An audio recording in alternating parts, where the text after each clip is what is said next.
Hello guys, இந்த சேனலில் மாங்காஸ்லாம் explain பண்ணி போட போகிறோம் தமிழில். இன்றைக்கி பார்க்க போகிற மாங்கா என்னென்னா டோக்கியோ ரெவெஞ்சர் சாப்டர் நம்பர் 186. இதுக்கு முந்தின சாப்டர் எல்லாமே அனிமியாகவே இருக்குது, பார்க்காதவங்க பார்த்துருவாங்க.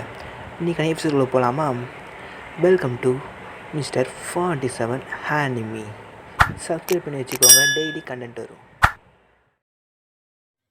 ஸ்டார்டிங்லேயே மைக்கியோட வீடை காட்டுறாங்க. ஹீனா டாக்கி மிச்சு உட்காந்துட்டு இருக்க. அப்படி ஒவ்வொரு கேரக்டரையும் காட்டுறாங்க. ஹினோபி, ஆகாஷி, ஃபியூ, மிட்சுயா, பாவுச்சியோட மைக்கி, அப்புறம் மைக்கியோட தாத்தா. அந்த சீனை கட் பண்ணி மைக்கி க்ளோஸில் இப்போ காட்ட. அப்போ கூட மைக்கி கொஞ்சம் கூட கவலைப்படாமல் உட்காந்துட்டு இருக்கான். அதுக்கப்புறம் ட்ராகன் வரான்.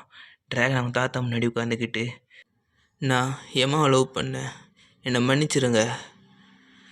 அப்படியே அவங்க தாத்தா சொல்கிறாரு, இது எங்கள் எல்லாருக்குமே தெரியும், இப்போ அவனால் ஓய்வு எடுத்துகிட்டு இருப்பான்னு சொல்லிட்டு ட்ராகனையும் எம்மாவையும் க்ளோஸில் இப்போ காட்டுறாங்க. ட்ராகன் கண்ணில் கண்ணீர் சொட்டுது. இப்போ மொதல் தடவை சீரியஸில் ட்ராகன் அழுகிறது காட்டுறாங்கன்னு நினைக்கிறேன்.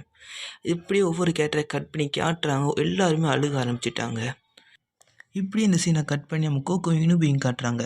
நம்ம கோகோ யுனிபிட்ட சொல்கிறான், நான் எனக்கான சொந்த பாதையில் போகலான்னு இருக்கேன், இனிமேல் என்னால் அவனுக்கு சப்போர்ட் பண்ண முடியாது, எந்த ஒரு தப்பும் பண்ணிடாத, பார்த்துருன்னு சொல்லிட்டு போக. அடுத்த சீனில் இதான் முடிவாக இருக்கும், எல்லாத்துக்குமே தேங்க்ஸ்னு யுனிபி சொல்கிறான். அடுத்த சீனில் காக்குச்சோ காட்டுறாங்க. காக்குச்சோ இசனா முன்னாடி ஒரு இடத்துல வாழ்ந்தாங்களே, அந்த இடத்த காட்டுறாங்க. அங்கே போயிட்டு முன்னாடி நடந்த எல்லாத்தையுமே நினச்சி பார்க்குறான். இசனா ஒரு கம்மல் போட்டுதாம்ல, அந்த கம்மலை மண்ணில் புதைச்சி வச்சுட்டு, நீ எல்லாம் ஓய்விடு இசனா அப்படின்னு காக்குச்சோ அந்த இடத்த விட்டு கிளம்புறான்.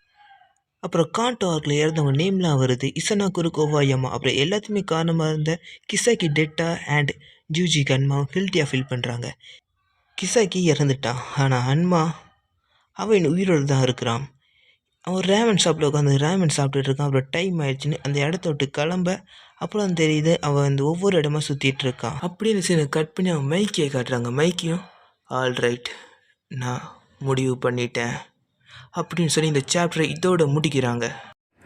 இந்த சாப்டர் உங்களுக்கு பிடிச்சிருந்தா லைக் பண்ணுங்கள், ஷேர் பண்ணுங்கள், சப்ஸ்கிரைப் பண்ணுங்கள். கமெண்ட்டில் அடுத்த சாப்டர் வேணுமான்னு கமெண்ட் பண்ணிட்டு போங்க. ஏதாவது தப்பு இருந்தாலும் அதை சொல்லுங்கள், நான் திருத்திக்கிறேன். மற்றபடி லைக், ஷேர் அண்ட் கமெண்ட்.